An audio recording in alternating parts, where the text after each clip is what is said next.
Hi every one, are you? எப்படி இருக்கீங்க? சாப்பிட்டீங்களா? இன்றைக்கி நாள் எப்படி போச்சு?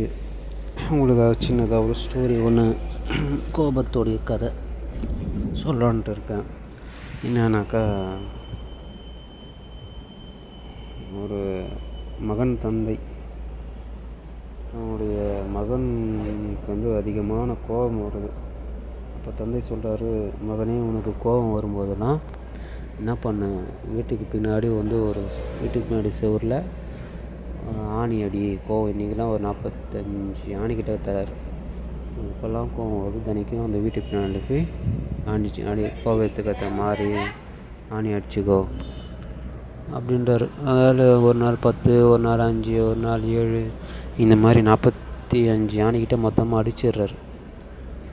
அடித்து முடிச்சுட்டு என்ன சொல்கிறாரு, அப்பாவாண்ட இப்போ நான் அடித்து முடிச்சிட்டேன் ஆணியை, அப்புறம் நான் என்ன பண்ணிட்டோம் அப்படின்னு சொல்லிட்டு கேட்குறாரு.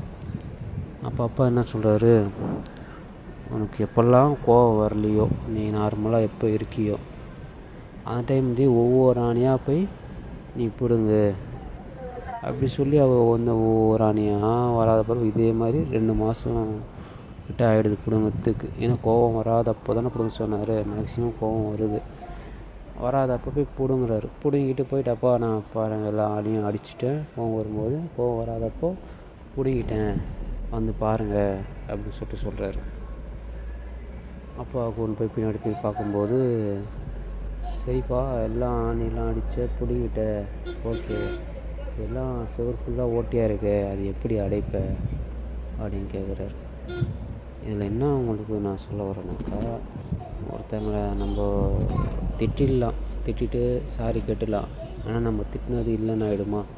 அவங்களுடைய மனசு அந்த டைமில் எவ்வளோ கஷ்டப்பட்டு போய் எவ்வளோ காயம் அடைஞ்சிருக்கும், அதை நம்ம எப்படி பூர்த்தி செய்ய போகிறோம்? அதனால் கோவம் வரும்போது ஒன்று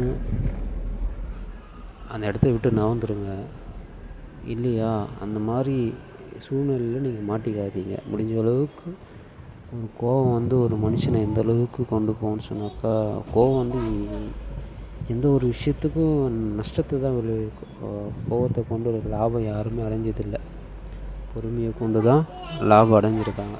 அதனால் அதிகமாக எந்த விஷயத்துக்கும் கோவப்படாதீங்க, அமைதியாக இருங்க. மீண்டும் சந்திப்போம். பாய்.